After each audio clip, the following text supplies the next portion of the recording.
Here we go. Happy Saturday. We are here back on Saturday mornings. Hello, Becoming Eva community. Welcome to episode 7, What Women Want. Yes, we know y'all been waiting to get on to the relationship topic. So that is what we are dedicating the remainder of this month to. So get ready. We're going to talk about it from all perspectives, from a woman's perspective, from a man's perspective. And we're going to be later on talking about not just romantic relationships, but friendships. Friendships are incredibly important and valuable in life. So we're going to kick it off today with what women want. And we are joined by none other than one of our very special guests, a repeat backed by popular demand, Ms. Reverend Dr. Attorney Hope Demps. I threw the doctor in there prophetically, but you know. Come on. Hello, Becoming Eva family. I'm so excited to be back. Latoya looking all good and glowing, and Maya butterfly. I need to change my background. You would not believe she has an 8-month-old. Girl, my grandma used to say there's some women who are made to have babies, and you could tell it because they just look so beautiful and they keep moving. So you keep repopulating for all of us who ain't been able to. Amen. Keep up the natural.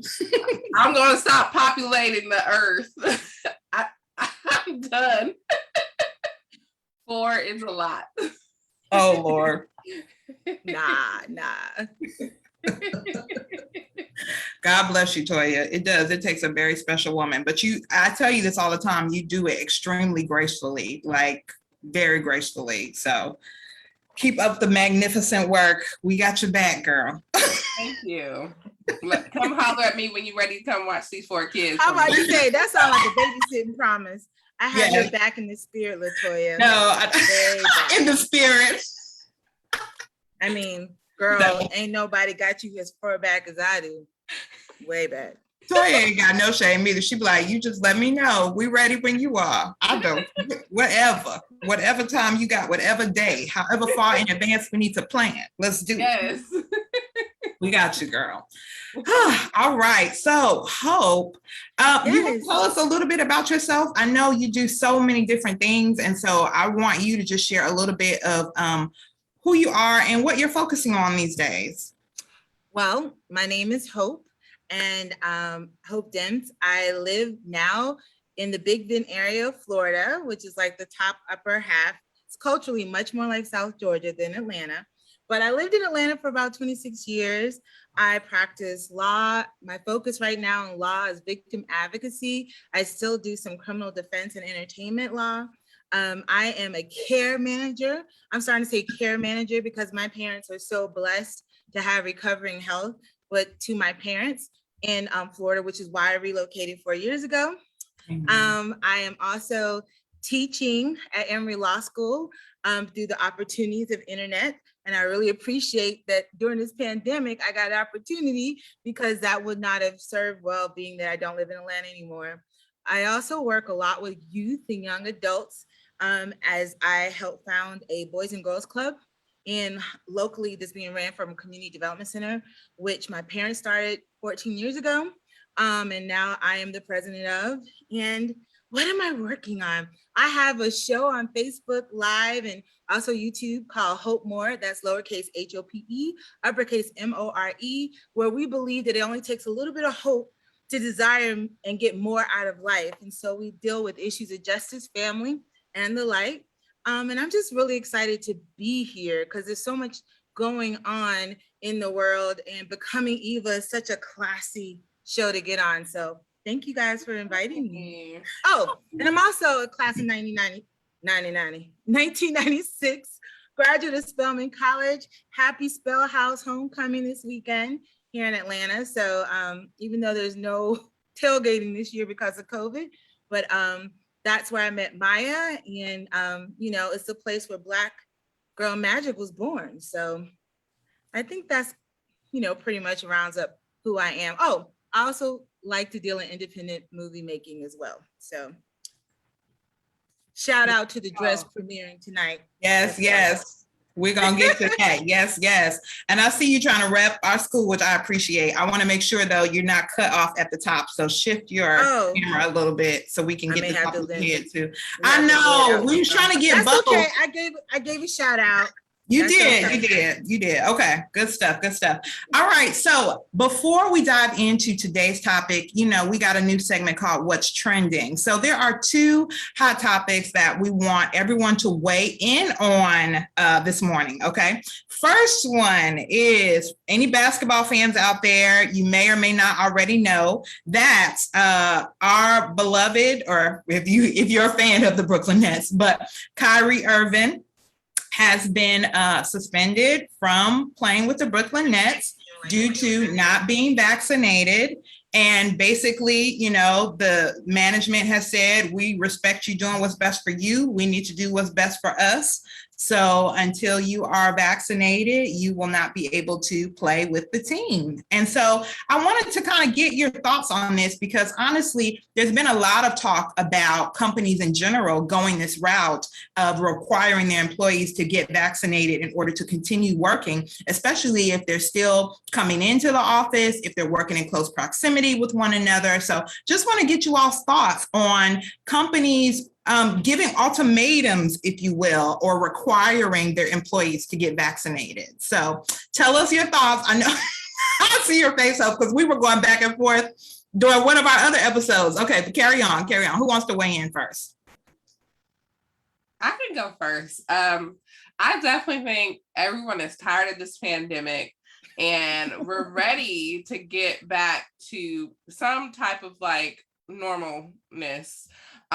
So I think we are striving to get to that herd immunity, but people are not getting vaccinated because they have a choice. And so everybody else is like, we're ready to get back to normal. I just need everyone to get vaccinated so we can try to get this herd immunity. And in order to get the herd immunity, we need 83 to 94% of the population to get vaccinated, so that we can all have some type of immunity to this virus. And so the more that we continue to wait and not get the vaccine, this virus keeps changing to different forms. It keeps mutating. So I think maybe not force people, because people are striking and people are quitting their jobs. Ryan was out of town last weekend and he couldn't get home because, well, he eventually got home, but his airline, they didn't have enough workers because I think people were on strike because of the mandatory vaccine. So it messed up like a whole bunch of people's travel schedules last weekend because people didn't want to work because they were striking. And then I can say my job, I know they're trying to provide incentives for getting the vaccine, like, hey, we'll give you some extra PTO. So they're going the route of like, I guess, positive incentives versus like, well, I guess you're not going to have a job if you don't want to get your vaccine. So those are my thoughts. Can I ask real quick, because I know you went scientific on me for a minute. I forgot you used to teach science, right? Well, forensics. But okay. Yeah. Herd immunity. Break down the term for us, please. So it's basically indirect protection from an infectious disease that can occur with some if a sufficient amount of percentage of the population has become immune to an infection. So whether that's through previous infections or through vaccinations, but it basically reduces the likelihood for people to get infected by the virus. But you need at least 83 to 94% of the population in order for it to work. All right. I have learned something new today. Thank you, Toya. All right. Take it away, Hope. Give us your perspective. Well, I live in Trumponian on DeSantis, Florida, and in a really small town of about 8,000 people. And a month or so ago, we were number 2 in the nation per rata for COVID infections. We've lost like 69 people since March this year. So in a very small population, I've seen the devastating impact. And I'm like, why am I caring about a millionaire losing his 100 and something $million when he still get like 18 million or something? Like, it's crazy. I think as it relates to Kylie, he needs to take the vaccine or take the L. And his L for most people is generational wealth building. So I don't feel sorry for him. It costs the league millions of dollars to delay and to make all these changes. And why make all these changes regarding your crowd control, other players, other teams, rules about COVID infection and affecting who can play, who cannot play, and then allow this one person or, you know, people who are against the vaccine to just change up. I mean, it's a money issue. Understand, if it wasn't a money issue, they probably would let it slide. I am a big pro-vaccination person, except if you have some type of medical situation that makes the vaccine not good for you. Not, oh, I'm afraid of Tuskegee experiment, or, oh, this is the mark of the beast, or some crazy yin yang stuff that's out there. Oh, it's a microchip. I'm like, I'm sick of people dying. I'm sick of my friends dying. I'm sick of getting calls, you know, and texts like, did you know so-and-so passed away? And it's definitely impacted my family. And then again, when I live in a state like Florida, where it is popular, not only not to get vaccinated, not to wear a mask, to sort of laugh and still act as if this is a fake virus, I think it's very dangerous. So I have no qualms in telling everyone that I love that you need to get a vaccine. My parents have their boosters. And now there are those who have a serious conviction against it. And I think if you have your conviction that serious, then don't work at that job. Don't work at the job. I mean, let it get real, because this is affecting our bottom line, our dollar, our society is being changed by it. And I guess if it was based on real science versus a lot of misinformation that's purposely being pumped in our society, I would feel a little differently. And because I'm so not against people who have concerns, but I'm so against the misinformation that I don't have much tolerance for those, especially millionaires in a millionaire, multi-billionaire league or trillionaire, I don't know, that says, okay, we're not gonna spend money on making an exception for you when we already had to adjust. So Kylie, I think Kyrie, Mr. Anti-Vaccine, whatever his name is. I don't, you know, I think that he needs to take the L, and that I think companies should have the right to make those decisions based on, you know, the bottom line of them trying to operate. And when you deal with sports in particular, sweating and touching, I mean, there's no way you can sort of do that from home, right? Yeah. It's rough. And I know we could, honestly, like I said earlier, we could talk about this all day. So I'm going to wrap this one up and move on to the next one.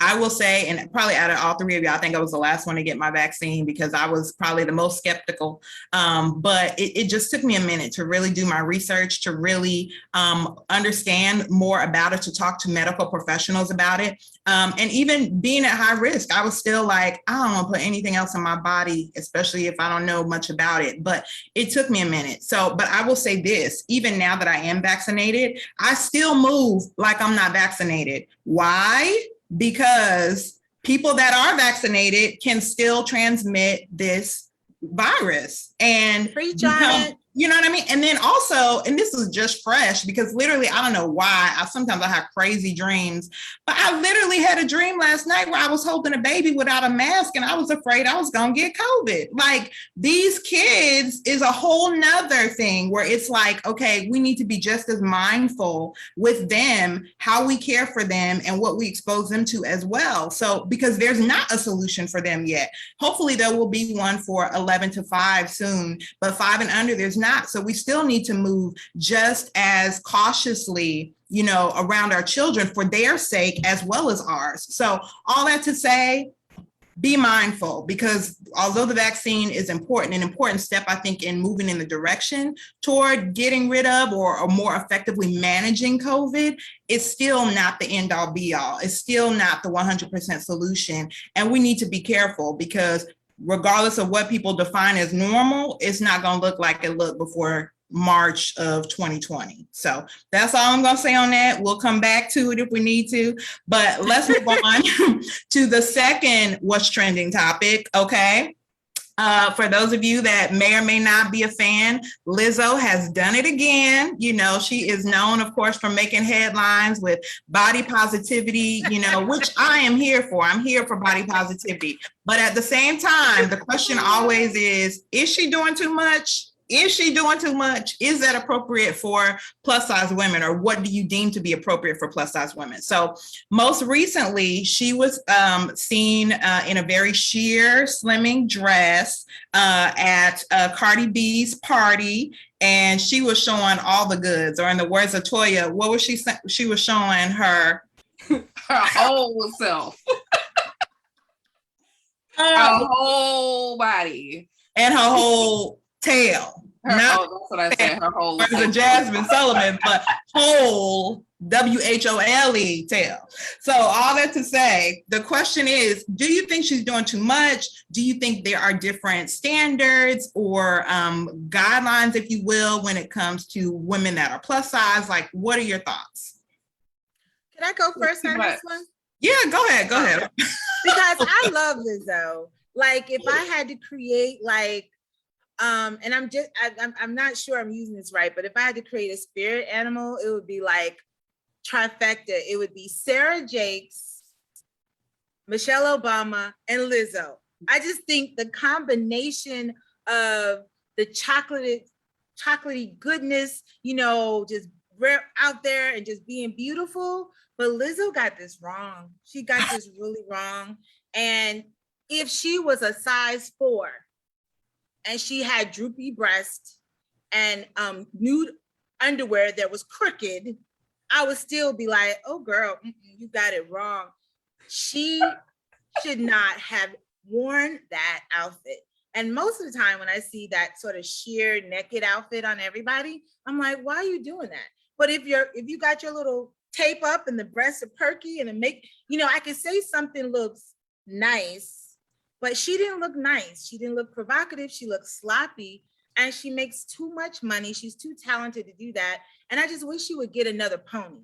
Like, you know what I mean? Like, come in on something else. Like, maybe try Kim Kardashian and cover completely up. But she then turns around and whines about it being about body positivity. No, we're positive that your body was looking a mess in that dress. Yikes. And as a big girl myself, and with Lizzo being a part of my trifecta spirit animal, I'm just like, you gotta represent better. You're making us seem desperate. Like, please love my big booty. Please love. She didn't have to go there. And I think, it may be smart marketing because she gets sympathy every time people talk about her body, whether it's, I think when she showed up at some NBA game one time, she had on that really short shirts. I think she had a full like t-shirt dress on, but it was really short and it just looked nasty. I don't care if you're a size 4 or a size 24. That was just not classy. But I love me some Lizzo. I just think Lizzo needs a big sister. Like, if she went to Spelman, she would get all the way together. She just needs some big sisters, like, a little bit too much. She comes to the dance desperate when she shouldn't be, because she is already a VIP. I don't understand what's going on in her mind when she does stuff like this. Yeah. Go ahead, Joy. It's definitely too much. And much like Hope said, size 4 or 24, I think it's just too much, period. Modesty is not classy. And Hope said, don't want to see those droopy breasts. That's hilarious. Yeah, definitely doing way too much. For plus size women, I definitely think there's a different expectation. I'm considered plus size. I'm very busty. Is it fair? No, but I definitely think there's different standards. Like, for me, I have to be cautious of the type of tops that I wear and making sure, I'm not like drawing too much. I personally don't like to draw too much attention to my bust area, but sometimes I can't help it. it's just there. But I definitely think types of clothing that I wear, I have to be mindful of it, because I think men will sexualize me, based off of how I look and which body parts I'm accentuating. And, you just have to be kind of cautious of that. That's my opinion. Yeah, I mean, I think it does boil down to body type more than anything, because, and like you were saying, Hope, earlier, like not being sloppy about it. There's a way to do, to rock any style, I feel, in an appropriate way. I won't say any style, but I think there's an optimal way to rock any style. And if you're going to do something, like, at least try to do it with excellence. And this just was not. This was sloppy. But a lot of what I think, when people get into what's appropriate as far as attire and modesty is concerned, I don't think a lot of people realize it boils down to body type. Not just size, but body type, because there are different parts of the body that are accentuated on some women more than others. And, there are dresses that some women could get away with that I may not be able to. And when I say get away with, meaning they wouldn't draw as much attention wearing it as I would, And so all that to say, it really boils down to you knowing your body, not only being proud of your body, and, because I love that about Lizzo, but knowing your body and then like dressing it according to what you feel like accentuates it best and complements it best. So there's, again, a whole nother segment we could do on that, because I feel like, a lot of women, myself included, could benefit from tips and tricks on how to, first of all, know and understand your body type, but then also how to dress it accordingly in a way that accentuates that body type, because we're all different shapes and sizes, and not everything is going to look the same or work the same on everybody. But in this case, it was a miss. It was a miss, Lizzo. So I want you to, I want her to be confident in who she is, because I feel like there's an undertone of insecurity there, which is what causes, it's what causes these moments, or these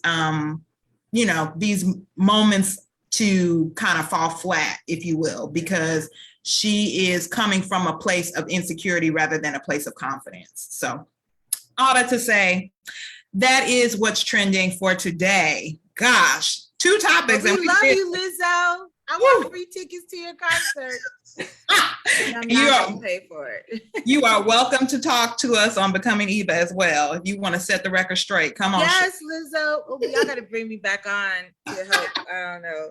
I'll get her tea or something. We would bring you back for that one. All right. So Toya, you want to kick us off with what women want? Yes. So you all know every woman has a list. We all have it, whether we write it down or it's in our minds, but we have a list of what we want in a spouse. Well, I know I have mine written down too. So Hope, we'll start with you. What is on your list? What characteristics does a man need to have to meet your standards? Okay, well, I have like a couple lists, but my historical 5 has been, you gotta love your mama. You have to adore me, like, which is much more than just like love me, but like I have to be adored. I don't do well with like, I love you. No, I need to hear it. I need to feel it. That's just how I am. You have to adore me. 3, you need to be ambitious. You need to have some type of ambition. So even, if you're, working for a public utilities companies, like, so what is your goal in that job? Or, you don't have to be an entrepreneur or a boss, as people love to say now, but like you have some plan. It may not be attached to your income job. It could be your dream. Like, I need someone who wants to move forward because I'm a big dreamer. You have to be totally okay with my dreams. Like, you see yourself never in competition, but like, oh, I think that's fabulous. And maybe that goes to adoration. So that may be a repeat. And you need to be a Christian leader. And I used to have Christian on there. I've determined that really it's the Christian leader because I'm a Christian leader. And I feel like I need to date someone or marry someone who understands that. Now, I do have a different definition of what a Christian leader is, because you don't have to be over a ministry, but there's something about the way you live your life that someone could follow it. And so those are like my historical 5. Now I have a new 5. It's the same, but not really, because it's like all A's. Like he needs to be attractive, anointed, an asset holder, attentive, and affectionate. I think those was it. Yeah, attentive, affectionate, asset holder, anointed. What did I say? There was another A. Attractive? Oh, did you get attractive? Attractive. So that's my quickie. But those 5 were like my historical, like, and I have, of course, the list that has height, look, and all that stuff, but all of those are not only negotiables, they're just preferences on a good day. And then someone comes along that looks nothing like those preferences and like, oh, okay, all right, I see you. So that's my 5 and 5. That's what I was going to ask you about, the whole physical aspect. So you kind of answered it where those are negotiable. Are you trying to sell your list right now? But like you kind of answered it as far as the physical aspects being negotiable. I guess when you say attractive, can you dive a little bit deeper? Because some people focus immediately on the external in order for a person to be deemed attractive. And then for other people, it's their characteristics or those traits that you mentioned shining through that makes them attractive as well, or a combination of both. But can you talk a little bit about how you would define attractiveness?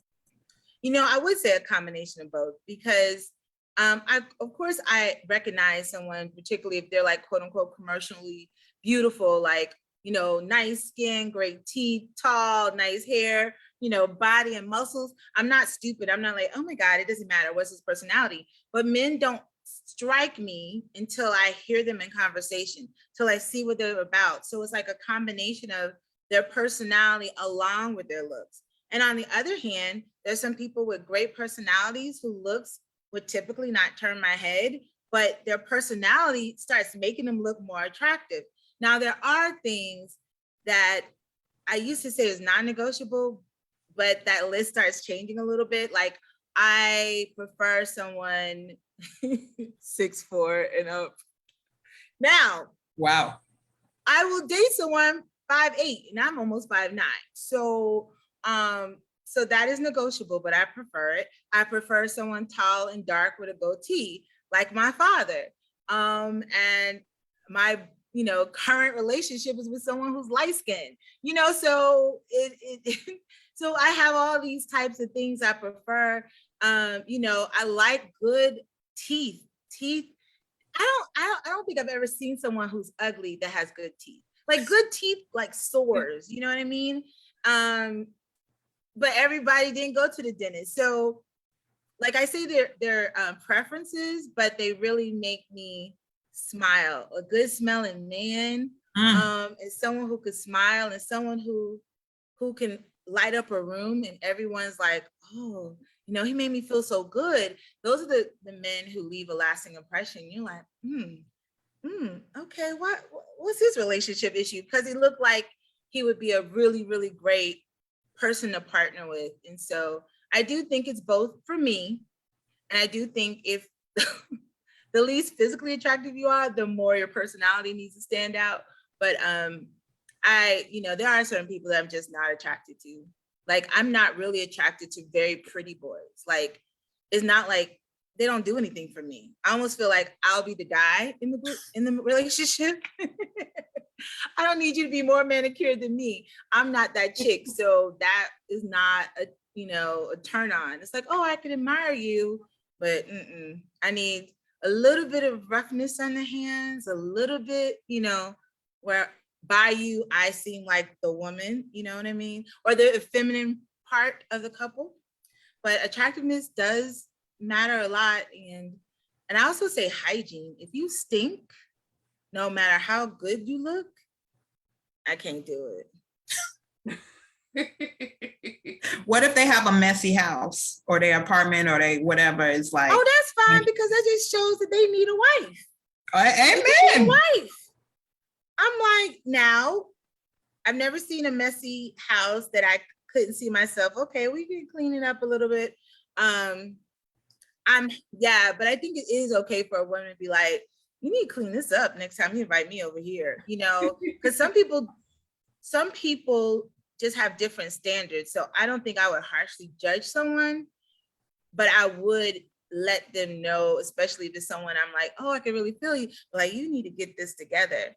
And I hope like, oh yeah, babe, I didn't think about that. Cause even when growing up, like my house, like my mom was like, you got to keep everything else could be unorderly, but the front room and the bathroom, you need to keep, clean and easy. So if anyone drives by your house, you never have to be like, oh, excuse my bathroom.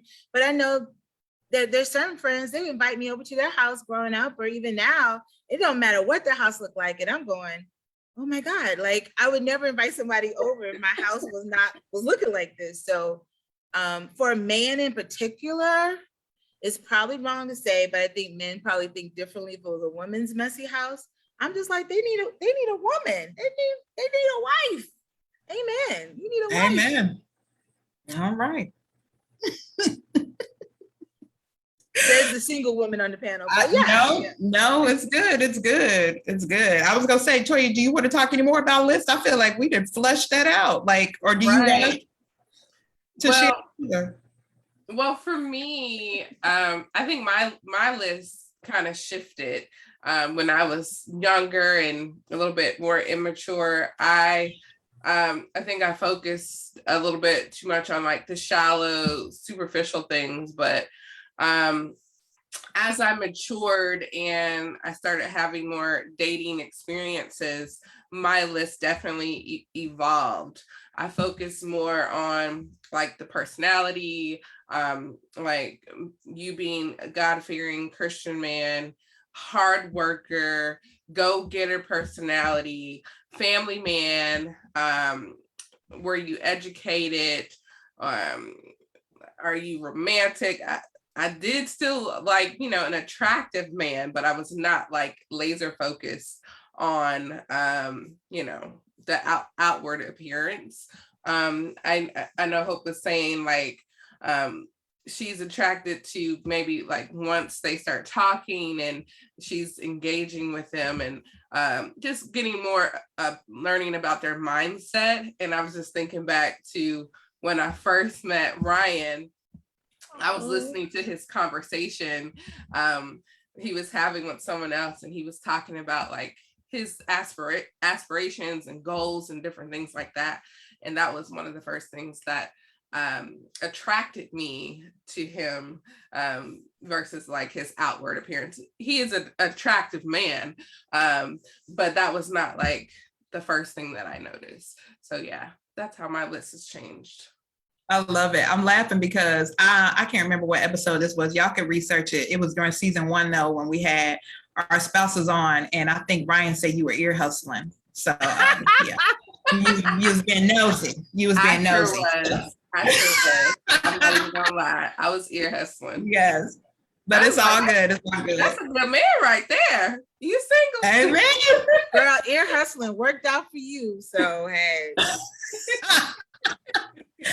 I'll say very similar to you, Toya, my list did evolve over time. I think I had a very romanticized perspective or list, if you will, where, and honestly, I was kind of fronting when it came to my list because I was saying certain things were important, like character, like integrity, like be a Christian and everything. But that was like almost like a sticker you could kind of smack on the front of the package, instead of actually being the package. And so it literally took me, kissing some frogs in order to realize like, oh, this is not it. Like, this is not it. Like, this person has no substance whatsoever. And they could be cute, they could be romantic, they could be funny, they could make money, they could have a nice car. But if you have no like actual substance, if you can't carry me spiritually, like I can't. Not for the long haul, not for what we call in life, because yeah, that can only get you so far. And so I had to learn that the hard way, because I would say, oh, I'm looking for this or I'm looking for that, or I would fall for men that would say all the right things and do all the right things. But when actually confronted with life, it was like, you can't even get a prayer through for me? Like, okay, I need to rethink my list, or I need to really rethink how I am prioritizing the things on my list. So for me, that inward fortitude was really, really rose to the surface and really became important for me. Not only being a follower of Jesus Christ, an active follower, not somebody that's just speaking it, but also someone that had character, someone that had integrity, someone that was consistent. And then for me, I'm artsy. My husband today jokes and he's like, I don't know if I'm dealing with Freddie or Whitley today, because I kind of vacillate between flower child or, bougie. I got to have it a certain kind of way. But all that to say, really artsy. So I wanted someone that was creative, that was, appreciative of the arts. Someone that was funny, someone that was family oriented. I am very close with not only my immediate family, but my extended family. I mean, large parts of my life, we all lived in the same house at certain times. So we are very close knit. My cousins are more like my siblings. My aunts and uncles are more like second parents to me. So very family oriented. Trying to think, ambition and education, very important for me. Someone that's motivated, someone that's driven. I'm a trailblazer in my family. And so I knew that whoever God paired me with would have to be on a similar trajectory, where they were carving out a different path than what was already around them.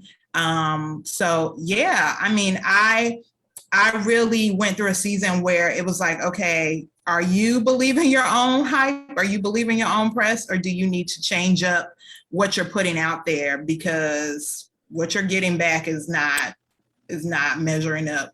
It's not. So yeah, lists are important, but I will say for me, I had to be really honest with myself first and say, okay, is this really what's on your list? And is this really the order that's on your list? Because if you get what you ask for, are you going to be pleased with it? And are you going to be able to enter a lifelong relationship with this person? So, right.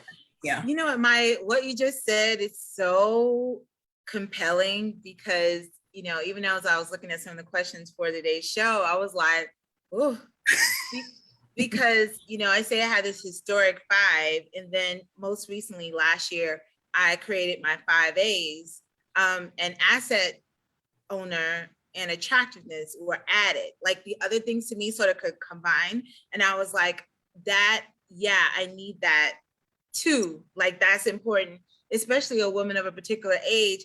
I feel like it's different when you get married in your 20s than when you get married in your 40s. Like you need to bring something to the table, and it doesn't have to be a lot. It could be a modest savings account. So I know what you're working with, how you think. If you make $30,000 a year, how much have you saved? Because you can make $1 million a year and save nothing. I can still deal with that a little bit too, but I'm just saying, it's like, what do you do with what you have? But when you were saying what you just said, I was like, there are a couple things that I still have on my list, but I don't project it out because maybe I think it's too like nitty gritty. But one would probably be that I said someone who is ambitious, but in that ambition, I'm like, they have to be intellectually curious, and I have to see my life subsumed in theirs. If they can't fit I want to say my vision, if they can't fit all of my giftings in them, or I feel like they won't manage it well. And it doesn't mean that they have to be similarly gifted, because like I said, my public utilities worker, he may be like,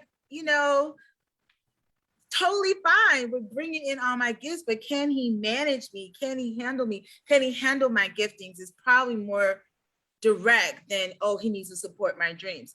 Because a lot of people think it's great, especially as a lawyer, sometimes I'll hear it in a guy's voice and what he says, whether it's like, oh yeah, you could be making so much money, or they start visioneering with my career.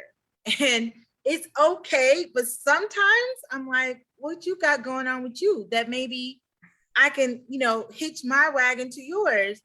But I would be lying to say that that's, I think a part of that is not in the top 5, because unfortunately, that is such a big ask that the older I get, the more I'm like, okay, well, maybe that'll look a different way. I keep adjusting it. And another one is probably also, now that I'm helping manage my parents' affairs, someone who is open to that kind of world, whatever it may look like. Like whether I move to Timbuktu tomorrow, that a part of my priority in life is to make sure my parents are okay. So that may mean travel, that may mean they live with us, which I doubt if that would ever happen because they don't want to leave Perry, Florida. But, so those two things, I guess, in my mind, they're not in the top 5. But when I think about, especially in the last 4 years, who I'm talking to and considering, those are things that play a part in like, can you handle my dream? And can you handle Chester and Carolyn and the things that are happening as they are older parents? Yeah. Right. No, I definitely think it's important to have a list when you're dating, so that you can kind of just weed out the people that's not like dating material or spousal material, like to not waste your time. Have you ever dated someone that had all or most of the characteristics on your list? And if so, how did it turn out?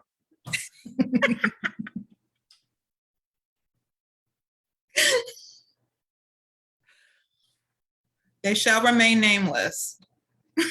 Oh, me? Oh, okay. She's like, you're the only single person. You know what?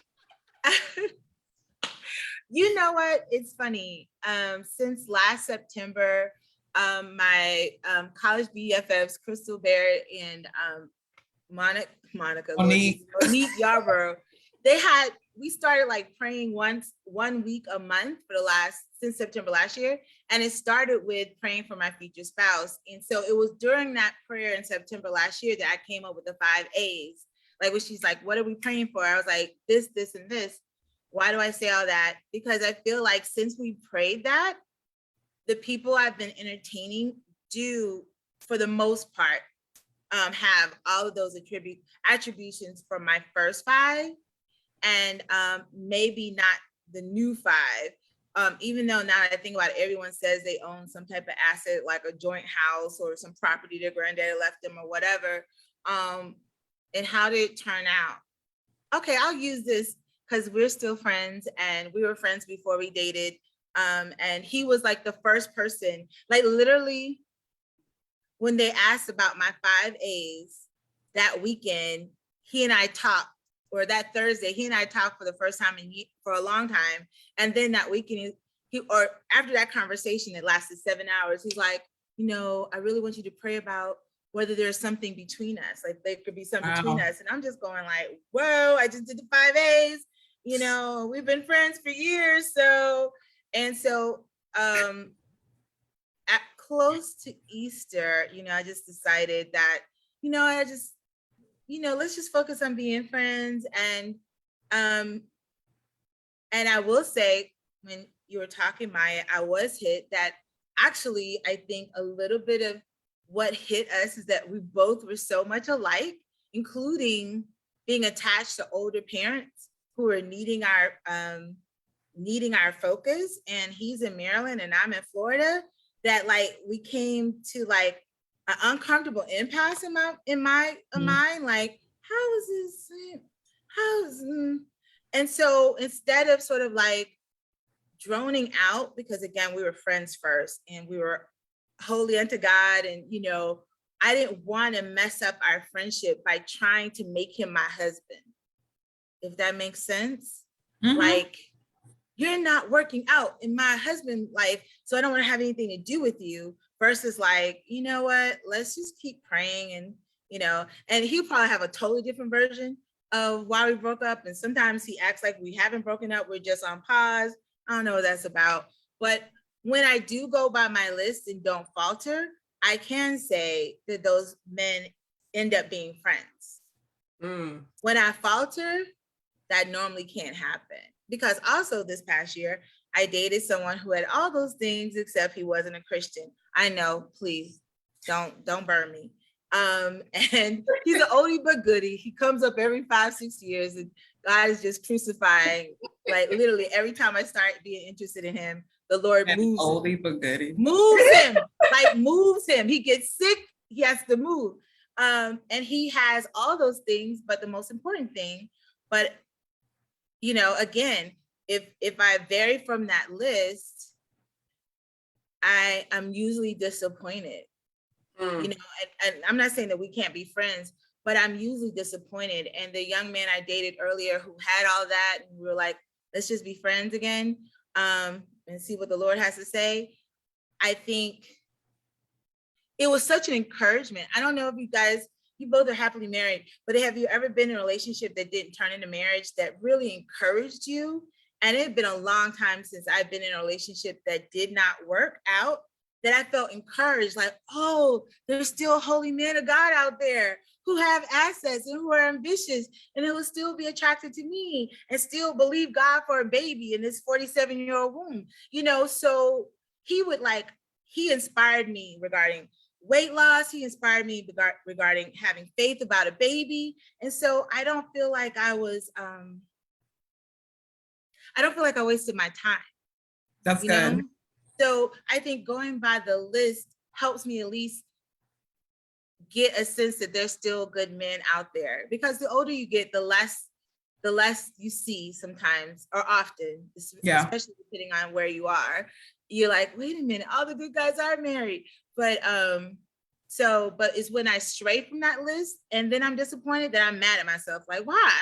Why did you even hope? You try to act like you could marry that person with 7 children and 4 felonies. You really acted like you could be with that person, and you couldn't. But I was I'm gonna do it. I'm gonna make it happen. Yeah. You bring up wasted your time.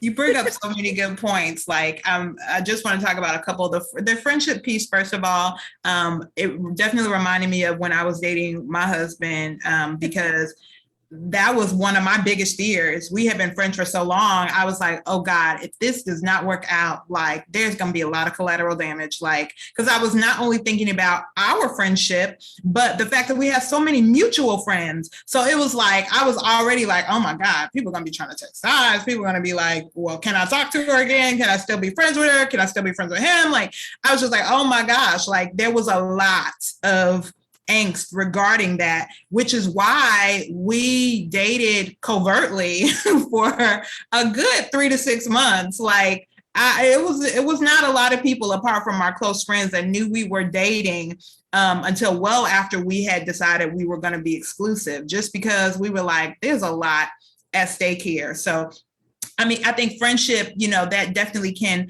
actually add an interesting component to the mix. But then I will say on the flip end, I've also found it to be such an incredible ingredient to a successful marriage, because romance and love, like being in love and the butterflies, I mean, that's real. That is great. That's an exceptional part of marriage, but it's also a fleeting part of marriage. And so at the end of the day, I have found our friendship is what really helps sustain our marriage. So it was a risk, to your point, but at the same time, I felt like it was something very much well worth the risk, because it does help sustain our marriage to this day, because I can not only say that I love and am in love with my husband, but he's also my friend. Like, I like him. He's a cool dude. He's my favorite person to hang out with, my favorite person to kick it with. Like, so all that to say, say there's definitely a double-edged sword to the friendship piece, but I always encourage people, if that's something you're dealing with or vacillating with, definitely remain in prayer. Definitely take your time and, openly communicate with the person so that regardless of what happens, you can still preserve that friendship prayerfully. So that's huge. The other thing I was going to say too, is you bring up the interesting point that although the list is important, like to what you were saying, LaToya, like I think everyone should have a list to kind of create some type of guardrails. It's not the end all be all. It's not the final say. It's not the Bible, because at the end of the day, God can and probably will flip the script just to keep us on our toes and keep us dependent on him, where, we realize, oh, snap, we're not in control, or, oh, snap, we didn't plan this out the way we planned, we wanted to. So it's a good thing to have in place, but, kind of like I was used, I guess, with planning, learning to write in pencil rather than pen, and to, keep that eraser close at hand, because God may do something completely different. So it's just important to stay in tune with him. Have the list, work the list, use the list, because like you were saying, Toya, it does help weed out, and like you were even saying, Hope, weed out a lot of nonsense and help prevent you from wasting your time.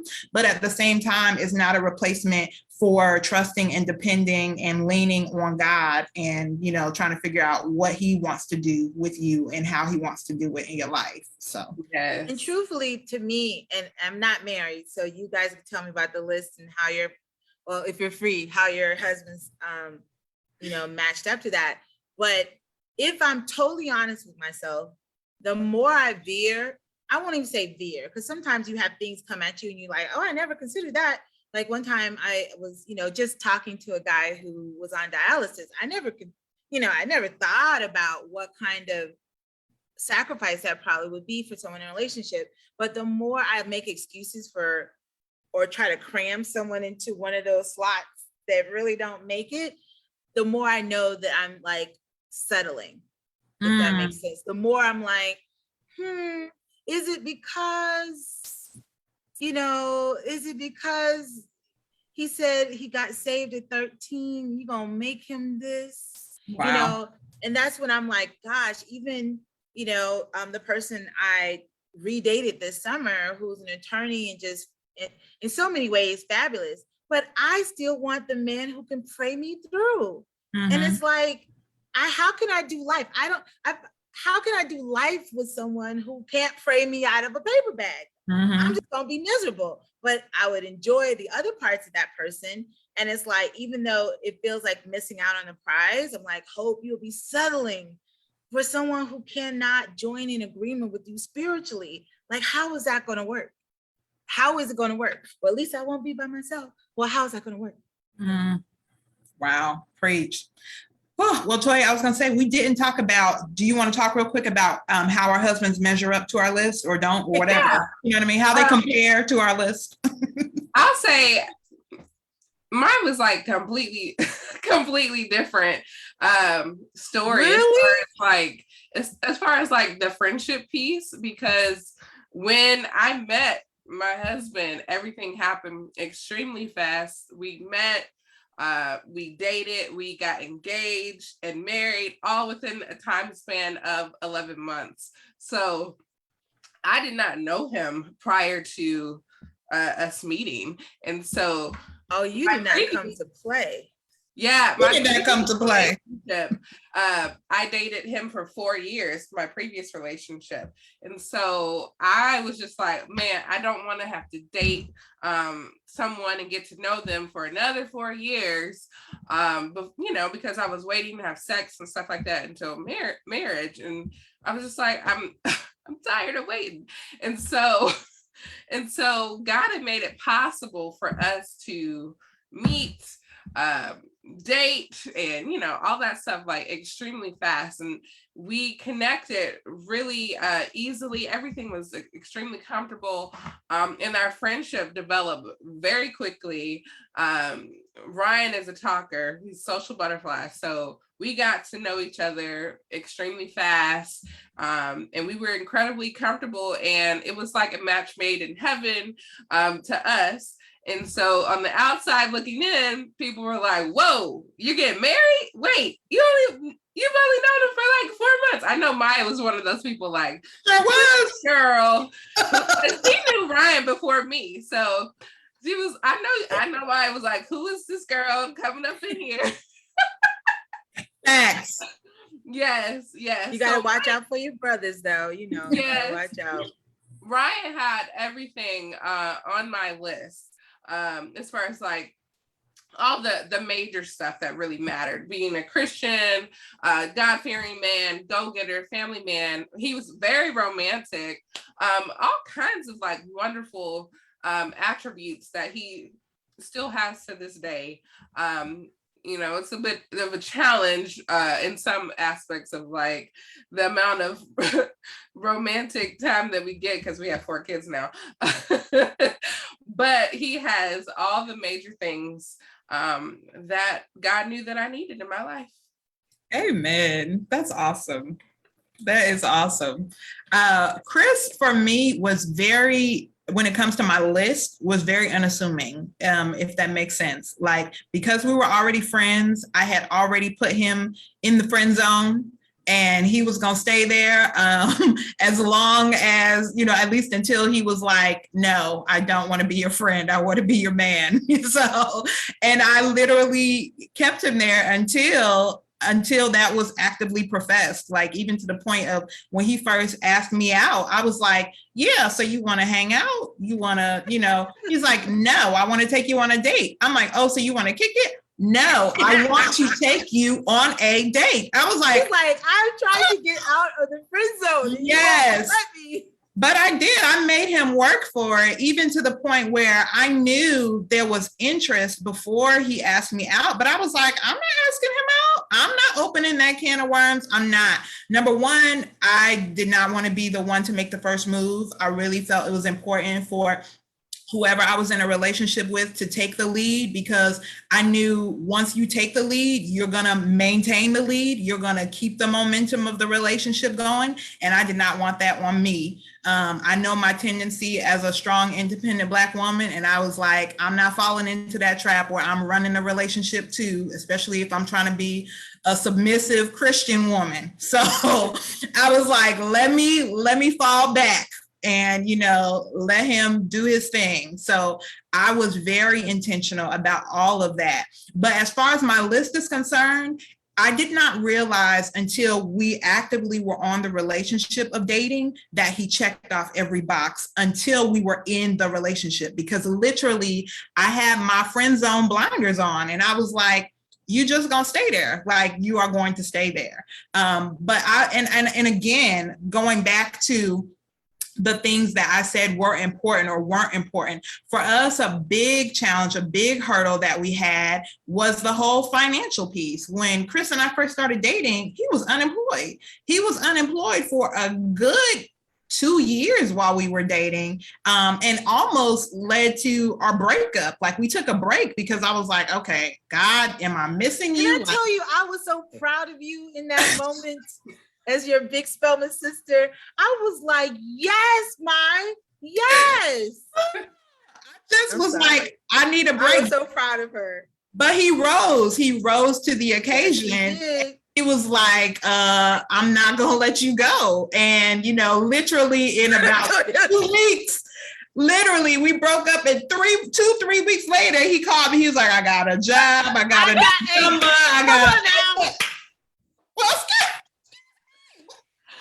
When can we meet? When can we talk? Done that a year before. She would have been already there. Chris is up in the chat, Hope. He's like, Hope, and he giving you the side eye. Like, no. Listen, not that she was like telling his business, but I was so happy that she made a decision that although she was head over heels in love with this guy, she was trying to plan a future. And so I was proud of her, not for the break, but determining like, this is necessary. And it's so necessary. Even if I lose out on this man I love, I need to be honest with myself. And I think a lot of women are not honest with themselves and find themselves in a marriage where either spouse could be like, well, wait a minute, you already knew that I wanted to be a heavyweight champion and I couldn't bring, you already knew that, so why are you tripping? Because now we got bills, now we got this, now this is happening. So that's why I was proud of her, because it was a grown woman move that had nothing to do with romance or love. And also I was proud of him. Yeah. I was just like, that boy's serious. He coming to see his bride. No, he was not playing. He was not playing. We met for coffee. He was like, tell me every concern you have. And he defended and, explained and talked through like I was like, oh my God. And then, you know, even after that, it was like anything that I said, you know, was like a concern to me. He was actively like, oh, I'm about to fix that. I was like, oh my God. Like, so, but it was a huge shifting point for us. But to your point, Hope, it took, number one, it took me making the hard decision, but then also it took him saying, okay, how important is this relationship to me and what steps do I need to take in order to really salvage this? So it was a huge turning point for both of us. And I think it kind of created a growth spurt for both of us, you know, spiritually and in our relationship, because I think literally that following year we were engaged. And then of course that following year married like a year later. So, but all that to say, literally over the span of time that we dated, I started to realize like, okay, he checks this off, he checks that off, you know, may need a little work here. I don't know. Let me figure out what I can work on, what he can work on, blah, blah, blah, you know, where we can meet in the middle. And then, okay, can we move forward? So it was a process for us. There was one other thing I was going to say about the list and I can't remember what it was, but, yeah, it took some time for us though, but he did over time check off everything on the list. Oh, what I was going to say, when you were talking about somebody praying you through, that is one of the things that I value the most about our marriage. When I am overwhelmed, when I am tired, when I am stressed, just when I wake up in the morning, whatever, there is nothing like hearing the prayers of your husband. Like literally Chris's prayers cut through, and they're not all flowery, long prayers even at times. But number one, he comes from a place of faith. You know, he has a relationship with God when he's praying, but he literally just cuts through and washes over me with his prayers. That is one of the most incredible things that I love about being his wife and being in relationship with him, because I'm a recipient. I'm a direct recipient of those prayers, and he knows when and how to pray. As somebody who, you know, tends to carry the load and act like they have it all together, oftentimes he knows exactly how to cut through that, how to challenge me, how to correct me, how to encourage me, all with the love of God. And that's a beautiful thing, because he's not intimidated by giftings or position or image. He's like, I know you. And if you're right, you're right. If you're wrong, you're wrong. And I will pray. So I thank God for that. You, Maya, like seriously, I've probably said this to you before, but you and Chris's relationship is still like a standard for me, even though you're younger. Like I remember being at your wedding, and, you know, I had the honor of being a maid of honor. And I remember just the whole process. I'm like, I want a man who can pray me through. I get that descriptor from observing your marriage, observing your courtship. And actually it was a conversation I even had with Pastor Crute, like that man could pray her through. And Amen. So, you know, so don't give me the side eye, Chris. I knew you guys were gonna get together, but I was just, you know, sometimes you're afraid to say, I'm not married, but I know even now, and I'm a lawyer, so I'm used to confrontation. I actually prefer it. But when it comes to relationships, I really try not to lawyer in the relationship. And I'm amazed at how many times I'm like, I want to ask about, well, what's your plan for this income thing? Or what's your plan for this? And I get nervous because I'm afraid it's going to mess up things. And so the other reason why I was proud of you, because again, that's real life. You know what I mean? If you're like, I just like you and I just want to be married, but that's real life. And even just in case he watches this, I'm not going to say what I want to say, but those kind of conversations are hard, especially if you feel like someone's taken away from your gifting, or, you know, almost like a woman being told by someone they care about, like, you know, it's not the same, but like, you know, have you ever wanted to lose weight? Or when are you going to get on that diet you talked about? Mm-hmm. And then you're like, oh my God, my image. Okay, you're not attracted to me. And it could really mess you up. So when you approach a man about money, income, that could be like very, very touchy. Yeah. But I think both conversations need, if that's something that's important to you, to talk about it. And the fact that you have a problem with it, or like in my case, I've experienced asking about income or consistency in income, and I don't think it was received the way I wanted to be received, and I had to be okay with it, because I was like, Hope, you'll be upset, right? Mm-hmm. You get married and that person's not doing what you assume he could or would, and so yeah, that's why. I mean, I wanted to be clear. It wasn't about like you throwing it. I don't even know the ins and out of that conversation you and Chris had when you took a break, but I just was really proud that you didn't allow your emotions to stop you from, you know, being honest about the kind of future you needed and the kind of sacrifice it will take to do that between both of you. So yeah, amen, y'all. Okay, clearly we over. We could talk about this all day. Is this an hour show? It is, but so we know you good. We're about to wrap up, but let's move on to just if anyone has any advice on singlehood, just key things that you would share to women that are currently single, women that are, you know, still believe in God for marriage, or women that have their list and they're checking it twice, wherever you want to, you know, whatever approach you want to take, but any advice or closing words you would give. My advice is to enjoy your singlehood, travel, read, focus on self-care, exercise, eating healthy, explore new hobbies, painting, different things like that. Just explore life before you get married, because after you get married, it's not about you anymore. You have to constantly think about the other person when making decisions about traveling, eating, what you're going to have for dinner. And then if you add kids to the mix, you have even less time for yourself. So just really enjoy your singlehood and don't be too impatient.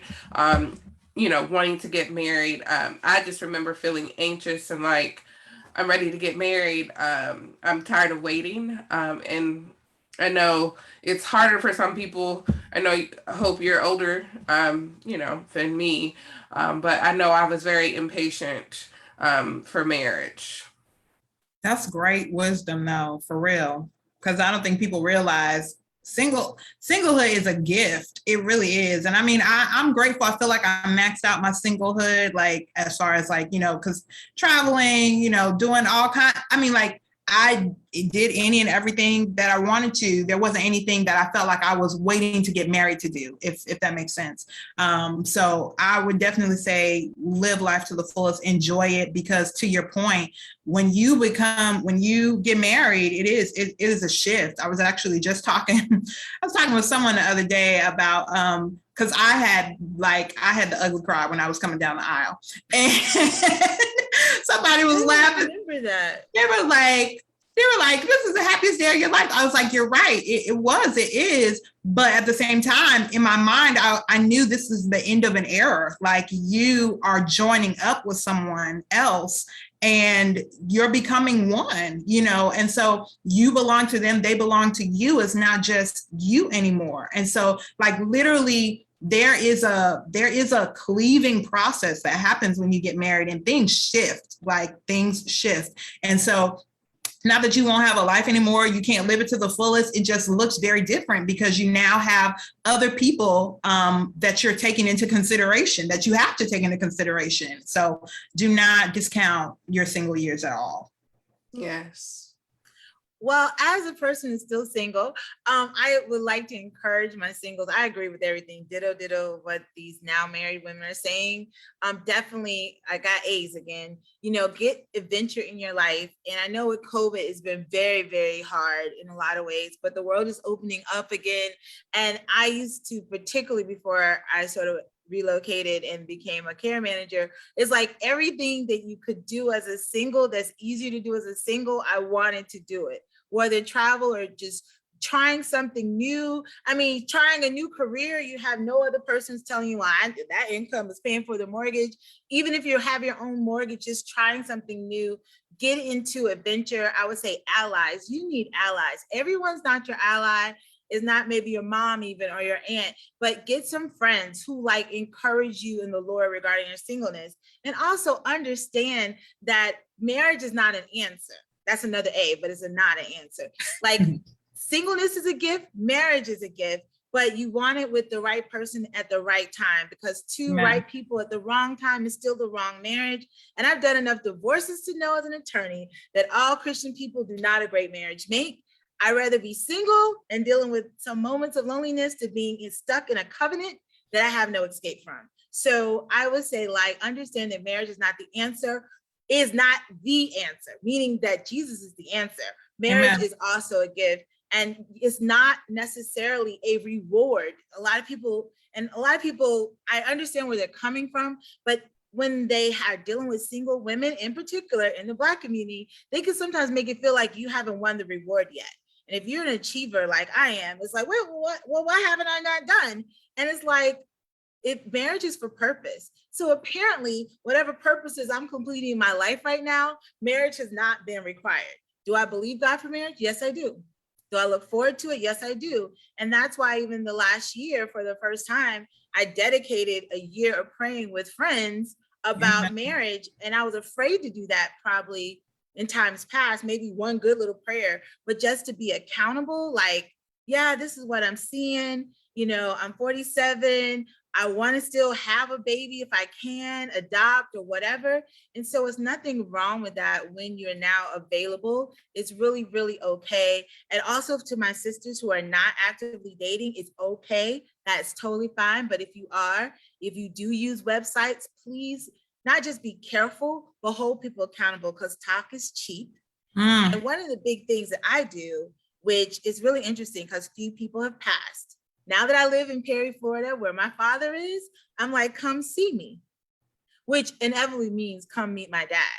But you don't have to come down, but don't be talking to me about, oh, I can see marrying you and you'd be wonderful. And I can even see helping you and your parents with a church, and or the person I thought I was going to marry in 2019, going to say all this stuff. I'm going to move down with you and you can't make it down to where I live. We have to rendezvous everywhere else. I'm like, that's an easy check off. So even with maybe dating long distance or online, I don't even believe you can date online, meeting people online and then dating them, like, have some easy buffers. Like if you can't face my father, if you can't spend time in directing how we're going to continue to connect to each other if we live in two different states, like, are we going to connect every month? Like, leave it up to him. And if he can't do that, to me, that's an easy exclusion, because if you want to be with someone, you're going to be with them. But be encouraged. And yeah, I just thank you guys for letting me come on here and get some sisters who are single. I know the older you get, the list goes down, but try to find some positive singles, because sometimes I love y'all married people, but y'all have no idea. Or you have an idea, but talking to my mom who got married 27 is a lot different than talking to a friend who's 45 and unmarried. Like, mommy, I've been single 20 years longer than you were. So if you were about to die, understand how I could feel at times. So. Right. No, that's real. That's real.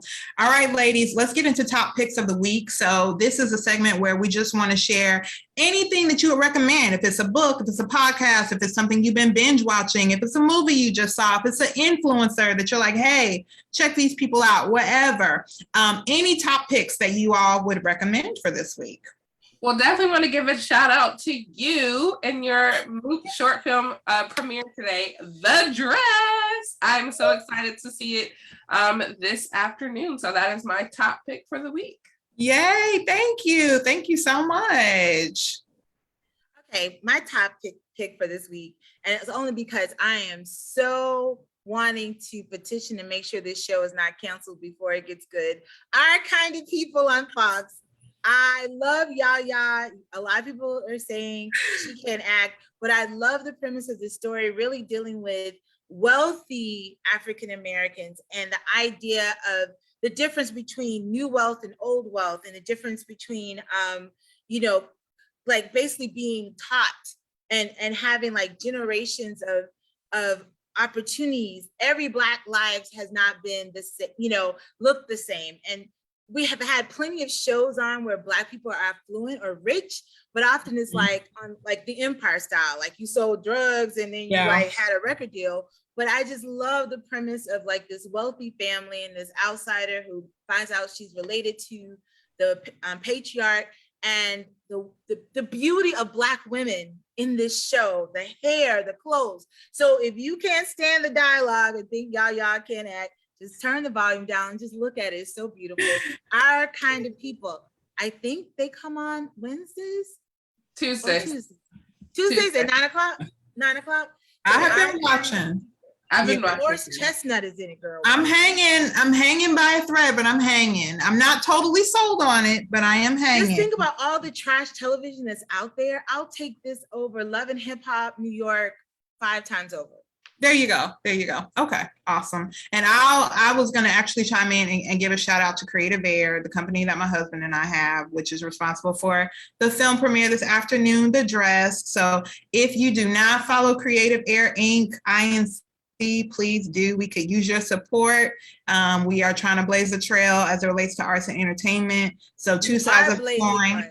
Amen. We provide consulting services for artists and entrepreneurs, but then we also fund our own creation of content. And so The Dress is the first step in one of many of putting content out into the world. So I appreciate everybody's support, and just, we'll see what God wants to do, but I'm enjoying the ride so far. He is faithful. So thank you, ladies.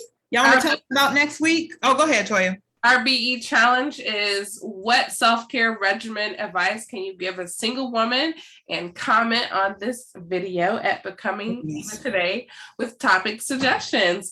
And next week, we are talking about what men want. So Chris will have a chance to come in and defend himself. Yes. He needs no defense. He needs no defense at all. Don't forget to subscribe to our podcast, subscribe to the YouTube channel, follow us on Facebook, Instagram, and Twitter at Becoming Even Today, and that's one word. See you guys soon. Bye.